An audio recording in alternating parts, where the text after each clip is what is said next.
Welcome to IAB Canada's podcast, The Business of Digital. Within hours.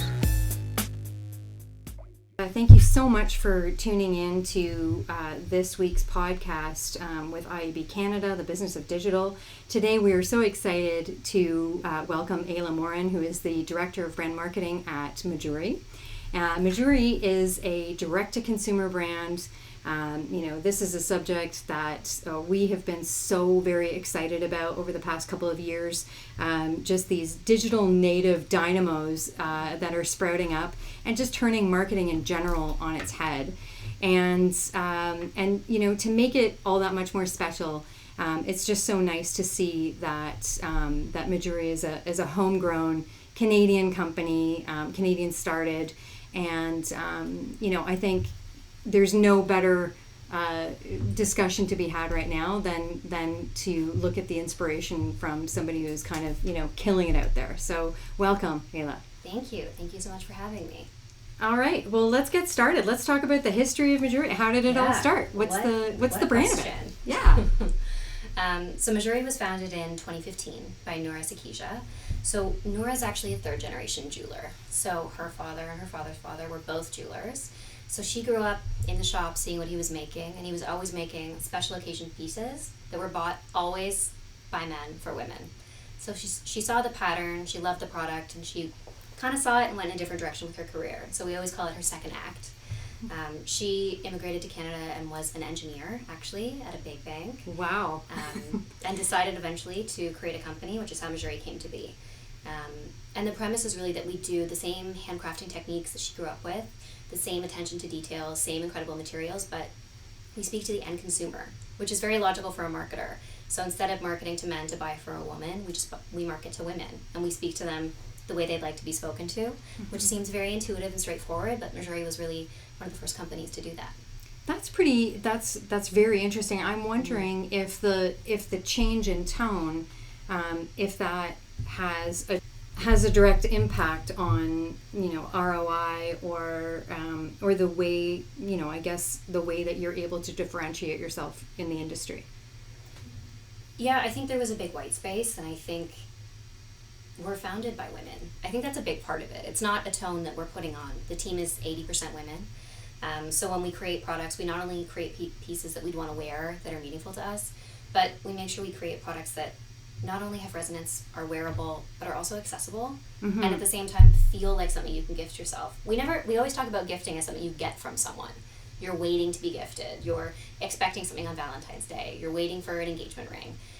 These are all things that have pressure on both sides, first of all. So we say don't be weighted, and we also say maybe don't expect that unless there's a larger conversation. But we think that gifting someone else or gifting yourself is equally as valuable, which is why it's really fit in terms of messaging, kind of as societal developments have changed. And I wonder if that has a lot to do with just general accessibility of and choice of product that is available, right? Like the Amazon culture, the catalog culture, if I want it, I can get it immediately, and that sort of thing. So it seems like there was a confluence of different factors in 2015 that really probably worked in your favor there.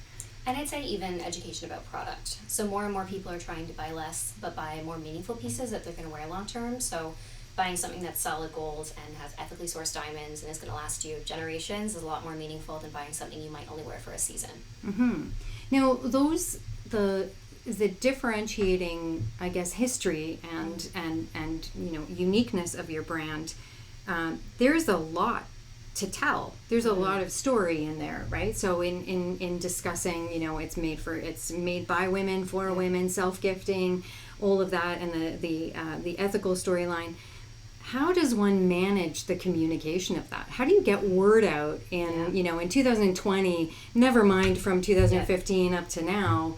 How do you do that effectively through, media channels in general? Like right now, obviously we're selfishly interested in digital, but how do you do you feel that it's best, what media channels I guess best serve to get that message across, or those messages? So you have to start at the brand basics. So we did what most marketers think is a nightmare, and we actually release a new collection every Monday, which means that we do 52 campaigns a year, which is insane to do as a marketer, but it also means a few really key things. So you test really quickly. We know if people love a product or they don't, and we can innovate on that. You can also test channels and test messaging. So every single week, you kind of have a chance to start again, as opposed to traditional jewelry, where you'd have a new launch every 6 months even. You'd have spring, or you'd have winter, and for us, we have Monday. Okay. And that really changes the way that you look at channels. Right. So it depends on the collection, first of all, what channel we choose to push it on. We have a really great dialogue with our consumers, so we find email, social media, all of those dialogue building channels are really powerful. And we're also experimenting a lot outside of paid digital with things like out of home and podcasts and broadcasting. Because as you've had so many more direct to consumer brands come into the space, cost per impression on any paid platform is going up so much that looking to more creative ways or traditional ways of advertising is actually becoming really innovative. So if I'm understanding correctly, then your 52 campaigns, basically, right? Yep. So if you're thinking about it in those terms, are varying opportunities to communicate the brand message. So it's almost like your media is attached to the product, exactly, as opposed to the other way around, which is a very traditional approach to things. Yeah, and also we have a shorter attention span in 2020. Think of how much comes through in one news cycle in a day, never mind a week. So by introducing a collection once a week, you get really excited about it, you are reminded of the brand, and then you're on to the next thing. So if you only introduce a collection every few months, you get maybe a day of excitement, and then that really drops. You kind of step on your own media cycle. Whereas by doing it weekly, we make sure that we're always really generating interest, and it's one of the biggest reasons why our repeat rate is 35%, which is a massive proponent of building a healthy business. That's incredible. So I love the fact that it's almost mimicking an editorial calendar, right? So it's like a fashion magazine in of itself within the brand. So that would mean then that you're super content heavy, right? So you're producing a lot of content and quickly, and it's got to get out to a broad audience. And I know we talked about the fact that you do a lot of experimenting. Is there anything in particular that stands out that you think was just, so brilliant? You're so proud. I mean, everything we do. Of course. No, I think the benefit is, first of all, if you want to innovate and grow really quickly, which Mejuri has, it's been 4x year over year. And if you're going to stretch that fast, you need to fail. And you need to be really comfortable failing. So if your fail cycle's a week, it's actually really great, because by Tuesday, if you really didn't hit it, and next Monday you're going to make it happen.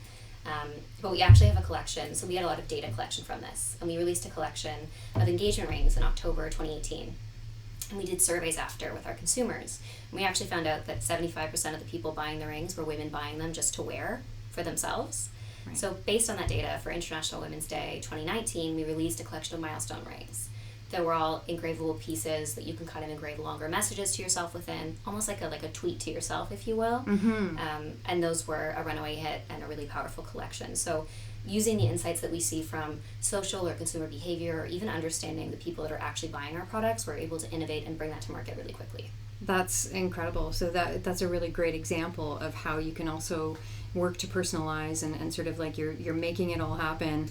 And using data in really interesting ways. And I wonder, does this also extend into, when we look at traditional jewelers, it's almost like kind of like retail banking, which sounds odd, but they use their retail locations as advertisements of sorts, right? So and availability is something that is really important to them, right? So recency and all that sort of stuff, and convenience. When you think about your model and you look at the data that you're using, has it ever inspired sort of in life or bricks and mortar sort of opportunities, pop-up stores, if you will, or anything like that? Or do you kind of do you like to stay online is that your comfort zone? It's a big question. So we do both. We currently have 4 permanent retail stores. We have Toronto, New York, Los Angeles, and San Francisco. I think we've done 7 pop-up activations to date, and we are going to continue to lean into retail because it's actually very successful for us. So a few key differences. One, we put a ton of data development before we open a retail store. We know that audience, we know what neighborhoods they like to be in, we know everything about their day-to-day life. So we pick real estate really well, which is important. Secondly, the jewelry buying experience is terrifying. When you go into a jewelry store and there's someone in a suit and it's under lock and key, and you have to ask to see it, and then they tell you how much it is and you don't want to touch it ever again. Right. That is the premise that we worked off of and said, that can't happen. It needs to be fun, it needs to be accessible. So all of our pieces are displayed in open trays. So it could be a diamond ring, you can put it on, try it on by yourself with no supervision. We really embrace trying on and styling and getting a chance to play with the product and really get to know it, if you will. And by using the space as event spaces, so we do piercing events, we'll do panels, we do activations, it becomes a community space, so actually people come back repeatedly. So not only is it marketing, but it's also event marketing, and it builds brand affinity and relationships. And maybe my favorite part about all of it is people make friends at these events. So Mejuri becomes this hub for women spending time together and actually becomes a really powerful repeat driver for the business over time. What a great way to look at building a brand, right? So, we had a really good discussion about Cannes the other day, and talking about the fact that, there was this cry out last year at the Cannes Lion Festival about all of these brands just, and I won't mention any, but doing a lot of purpose washing and trying to stand for something and do all of this. And we were discussing this idea of, having the core of the product or the core of the DNA be authentic. And so that you can, again, great content, great stories write themselves. Yeah. So you don't have to then pretend that you're doing something. You are actually just doing something organically, and it's just better for everyone. It's just a win-win-win across the board. Are you working on also the socially conscious side of things, or are there any sort of different platforms or different campaigns that you're thinking of creating sort of offshoots for? Yeah. So I think being socially conscious has to be built into your brand today. It's what consumers demand. So if you're not transparent and forthcoming about your sourcing and your manufacturing, if you're not honest about who's in your brand, people can tell. We know what's authentic and what's not. It's very intuitive to a consumer. And I think what's really been the most genuine for us is we are our consumer. And that is what ends up driving really campaigns that people understand, that are sticky, because we understand who she is, because we are her. It's not someone in an ivory tower dictating what this brand should be and what you should want to wear this season. We're making the pieces you're actually wearing. So that's the first part of it. In terms of being socially conscious, I think almost every brand is demanded to have really rigorous ethics at this point. If you can't stand by your manufacturing and your human rights codes and your sourcing, particularly in fine jewelry, then honestly you shouldn't really have a brand, because consumers expect that today. In terms of more campaign focus, we have some really exciting things coming in 2020, so I won't spoil the surprise, but much to come from us. I could imagine. Well, the one thing that I did want to ask you about was, dialing it back. I'm just so enamored by the brand that that it's so easy to talk about what you do differently and why it's so unique. But I just want to look at it from a media perspective again and ask you, what kind of a role do you think digital plays in terms of now and in the future towards building and maintaining relationships? And there's a lot of stuff going on right now. There's a lot of privacy concerns, all that sort of stuff. Yep. But what do you think will be the core purpose of digital moving forward? And do you see any other mediums that you think will be appropriate or more appropriate than, or like in the mix? Right? So not playing favorites, but just sort of like, what if you had a crystal ball, what would you think? I think rapidly scaling businesses can quickly become digital dependent, because it's a lot quicker in terms of turning that on. You can sit down and do a Facebook campaign and have that live today. And that's a valuable part of a business. But as you look at data privacy concerns and irregularities in terms of auction bidding on any of these platforms, you obviously never want to be reliant on any one source of traffic if you have a digital site. So for us, it's been kind of an exploration. I think there's a bit of a fatigue in terms of digital marketing as a consumer. If you look at the number of ads you get served, it's way higher than ever before. And that means the efficacy is way lower. So if you think about when you open Instagram and look at Instagram stories, today I was getting served every 3 Instagram stories was an ad. So I always study, it changes day over day, and it's obviously based on the algorithm and based on the person seeing it. And I'm sure I see a ton because I'm a habitual shopper, but that no, but frequency really dilutes it. Yeah, and you're pointing to an ecological. Yeah. It's almost like our job at IAB is to be somewhat of a climate watch, right? And to see, it's a little bit of a sign of global warming when we see a surge in impressions being served. It's a symptom of a greater underlying problem, possibly, right? So I think you're pointing, that's a really good thing that you're pointing out there. And people become apathetic to it. You get served, so frequency is really important with creative, always having something new. Newness is king on digital, right? So we're developing new ads every single day that are going out because I need to be entertained. If you're going to pay for an ad spot, I want to be excited by it. But on the other hand, I think there's becoming more and more value in more traditional advertising, which is super interesting. So for us, stickiness is always the key. So we actually just did a campaign in New York, and I won't swear on the podcast, but it was wear the beep out of it on a massive billboard. And what we did was situational marketing. So outside of a grocery store, we had someone holding a bag of groceries wearing diamond rings with that slogan. And on the high line, we had someone who was exercising wearing the jewelry. And then we had one that was outside a pizza shop with a giant piece of pizza with diamond rings. Awesome. Making the point that it's something that you walk away with and you remember it. So I think often when we look at ad buys, particularly digital ads, because it's easy to put up, we don't think about the fact that consumers see thousands of messages every day. So how do you say the one message that they walk away and they can repeat it? That F sharp. Exactly. Yeah, hitting the F sharp in the crowd and resonating. Yeah. So we did a takeover at actually Queen Street Station, like a full buyout. And what was really interesting is there was all this nuanced text, but there was one line that said, "Diamonds for my damn self." And when we did consumer studies, it's all anybody said. Amazing. Because they remembered it. So I'd say stickiness, and then also complementing it with dialogue on social media. So having conversations. You're not telling people what the trends are, right? People want to have a discussion. They have questions. It's an educational platform. And then having in real life experiences. It's what everyone says about millennials right now, right? They want experiences, not products. Yeah. But experiential marketing's become massive for us. I guess because it has tentacles too, right? So you can sort of incorporate the different media however you want, like as attached to the experience. One other thing before I let you go, I want to keep you guys here as long as possible. But one thing I wanted to ask is that the direct to consumer sort of trend, and what we've been following is that a core element of their success is their individual story, right? And we've heard time and time again that people buy the reason why you're there as opposed to the product itself alone, right? Like so my question is, when everybody has a story, how do you stand out, right? And I know that may be a tough question, but the worry is that if everybody, it seems also that especially with longer form content that's out there, people are taking the time to tell their story, which is also cannibalizing some of the attention, right? Like, so it's also contributing to the message overload of like, this is a real cool company because this she used to be a vet and now she's making her own pet food, right? Like so there's all of these different stories that are emerging. How much retention can a person have? And how do you eventually start differentiating, or is it a first mover thing?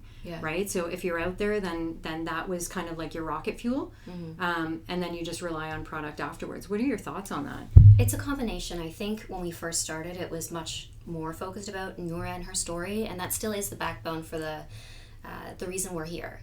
But at the same time, having really great product, our repeat rate is driven by our product. If you don't have a great product, you have no chance of really building something with legs.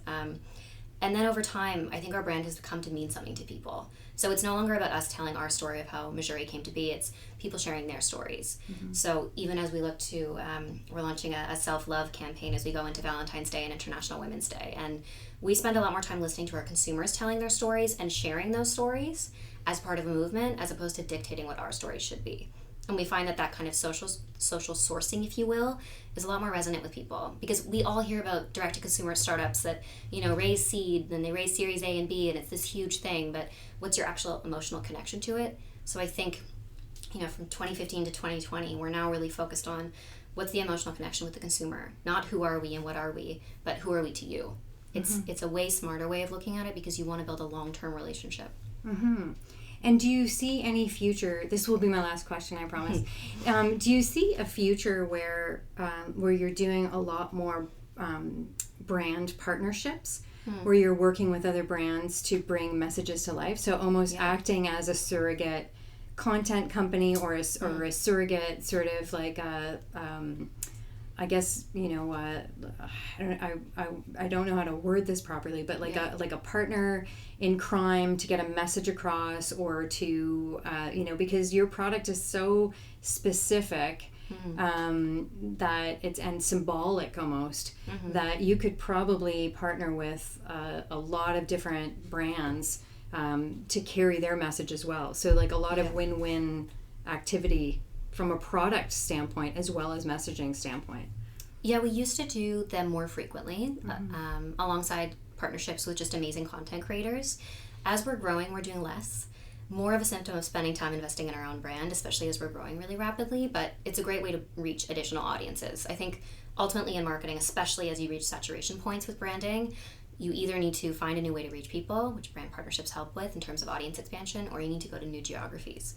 So all of those factors we're considering, because you very quickly saturate digital. It's not an endless place where you can continue to serve ads. So figuring out what your diversification plan is key. And brand partnerships are great because you get buy-in from another brand that people trust. So we've done a few that we're really proud of. Tamara Mellon, who's the ex-CEO of Jimmy Choo, actually has her own shoe line that's a very similar premise. So luxury product, no 10x markups. And we did a custom anklet with her that was awesome, went beautifully with the shoes, and was a really fun partnership. So we look at it as expansion, but also fun storytelling, because the photo shoot we got to do with shoes was just beyond probably my favorite. Amazing. Well, listen, I want to thank you so much for spending this time with us and discussing, some of the amazing strategies that you've got in place. We are so looking forward to what you have in store. I know that you were alluding to a campaign that's coming up, so we'll keep an eye out for that, and then we'll also check in with you in the coming months to see how things are going. So thank you very much. Thank you so much for having me. This was fun. Thanks for joining us on IAB Canada's podcast, The Business of Digital.